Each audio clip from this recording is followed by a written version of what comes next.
Sir ಈಗ ಒಂದು ಪ್ರಶ್ನೆ ಇರೋದು ಸರ್. ಶಿಕ್ಷಣದ ವಿಚಾರಕ್ಕೆ ತಾವು ಒತ್ತನ್ನು ಕೊಡ್ತಾ ಇರುವಂಥದ್ದು ಹೇಳಿದ್ರು. ಪ್ರತಿ ಸಾರಿನೂ ಕೂಡ ಸೆಷನ್ ನಡೆಯೋ ಟೈಮಲ್ಲಿ ಅನೇಕ ಪ್ರಶ್ನೆಗಳು ಬರ್ತವೆ. ಶಿಕ್ಷಕರ ಕೊರತೆ ಎದ್ದು ಕಾಣಿಸ್ತಾ ಇದೆ ಕಲ್ಯಾಣ ಕರ್ನಾಟಕ ಭಾಗದಲ್ಲಿ.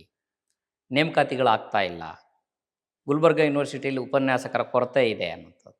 ಇದನ್ನು ಯಾವ ರೀತಿ ನೋಡ್ತಾ ಇದ್ದೀರಾ? ಇದು ನಮ್ಮಲ್ಲಿರ್ತಕ್ಕಂಥ ಒಂದು ಶಿಕ್ಷಕ ಕೊರತೆ ಸುಮಾರು 16,500. ಈ ಬಾರಿ ನಮ್ಮ ಸರ್ಕಾರ ವತಿಯಿಂದ 5,530 ಶಿಕ್ಷಕರ ಒಂದು ಮಾಡ್ತಕ್ಕಂಥ ಒಂದು ಪ್ರಕ್ರಿಯೆ ನಡೆದಿದೆ, ಕೋರ್ಟಲ್ಲಿದೆ.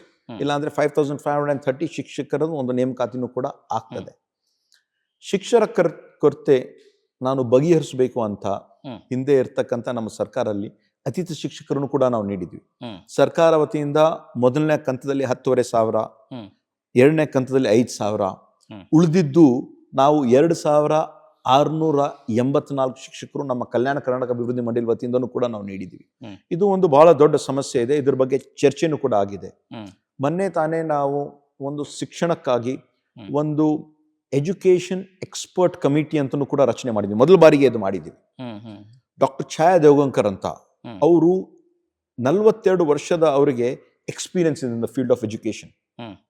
ಅವರು ಅದರ ಅಧ್ಯಕ್ಷರಾಗಿ ಮತ್ತೆ ಬೇರೆ ಬೇರೆ ಜಿಲ್ಲೆಯಿಂದ ನಾವು ತಜ್ಞರನ್ನು ತಗೊಂಡು ಮುಂದೆ ಬರ್ತಕ್ಕಂಥ 2 ವರ್ಷದಲ್ಲಿ ಹೆಂಗೆ ನಮ್ಮ ಕಲ್ಯಾಣ ಕನ್ನಡ ಭಾಗದ ಶಿಕ್ಷಣ ಇಲಾಖೆಯಲ್ಲಿ ಸ್ವಲ್ಪ ಸರಿಯಾಗಿ ಮಾಡಬೇಕು ಅಂತ ಒಂದು ಪ್ರಯತ್ನ ಮಾಡ್ತಾ ಇದ್ದೀವಿ. ಉದ್ಯೋಗದ ವಿಚಾರಕ್ಕೆ, ಉದ್ಯೋಗದ ಕ್ಷೇತ್ರಕ್ಕೆ ಒತ್ತನ್ನು ಕೊಟ್ಟಿರುವಂಥ ವಿಚಾರ ಪ್ರಸ್ತಾಪ ಮಾಡಿದ್ದೆ ಸರ್. ಬಟ್ ಇವತ್ತಿಗೂ ಕೂಡ ಕಲ್ಯಾಣ ಕರ್ನಾಟಕದ ಭಾಗದ ಜನ ಬೆಂಗಳೂರು ಸೇರಿದಂತೆ ನಗರ ಪ್ರದೇಶಗಳಿಗೆ ವಲಸೆ ಹೋಗ್ತಾ ಇದ್ದಾರೆ ಸರ್. ಆ ಒಂದು ಕಾರಣಕ್ಕಾಗಿ ನಾವು ಕೆಲವು ಪ್ರೋಗ್ರಾಮ್ಸನ್ನು ನಾವು ಮಾಡಿದ್ದೀವಿ. ಯಾಕಂದರೆ ನಮ್ಮ ಭಾಗದಲ್ಲಿ ಇರ್ತಕ್ಕಂಥ ಜನರು ಇವಾಗ ಇಂಟರ್ವ್ಯೂ ಹೋದಾಗ ಸರಿಯಾಗಿ ಇಂಟರ್ವ್ಯೂ ಫೇಸ್ ಮಾಡೋಕ್ಕೆ ಅವ್ರಿಗೆ ಆಗ್ತಾ ಇಲ್ಲ. ಇವಾಗ ಕಲಿಕೆ ಜೊತೆ ಕೌಶಲ್ಯ ಅಂತ ಏನಿದೆ ಅಂದರೆ ಅವರು ಓದ್ತಾ ಇರುವಾಗ ಅಡಿಷ್ನಲ್ ಸ್ಕಿಲ್ಸ್ ಕೊಡ್ತಕ್ಕಂಥ ಒಂದು ಅವಕಾಶ ಮಾಡಿಕೊಟ್ಟಿದ್ದೀವಿ.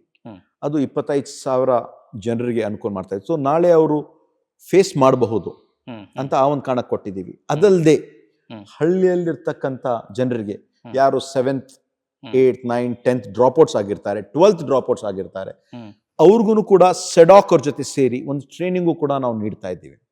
ಟ್ರೈನಿಂಗ್ ಅಲ್ಲಿ ಮೊಬೈಲ್ ರಿಪೇರ್ ಆಗಿರಬಹುದು, ಇಲ್ಲ ಅಂದ್ರೆ ಒಂದು ಸೂಯಿಂಗ್ ಮಷೀನ್ ಮಾಡ್ತಕ್ಕಂಥ ಒಂದು ಇದಾಗಿರ್ಬಹುದು, ಒಂದು ರಿಪೇರ್ ವರ್ಕ್ ಆಗಿರಬಹುದು, ಟ್ರೈನಿಂಗ್ ಸೆಂಟರ್ಸ್ಗಳಾಗಿರಬಹುದು, ಮತ್ತೆ ಒಂದು ಬ್ಯೂಟಿಷಿಯನ್ಸ್ ಕೋರ್ಸ್ ಆಗಿರ್ಬೋದು. ಅದೆಲ್ಲ ನಾವು ಮಾಡಿಸಿ ಅವ್ರಿಗೆ ಸೆಲ್ಫ್ ಎಂಪ್ಲಾಯ್ಮೆಂಟ್ ಆಗ್ತಕ್ಕಂಥ ಒಂದು ಅವಕಾಶನೂ ಕೂಡ ನಾವು KKRDB ವತಿಯಿಂದ ಕೂಡ ಮಾಡ್ತಾ ಇದ್ದೀವಿ.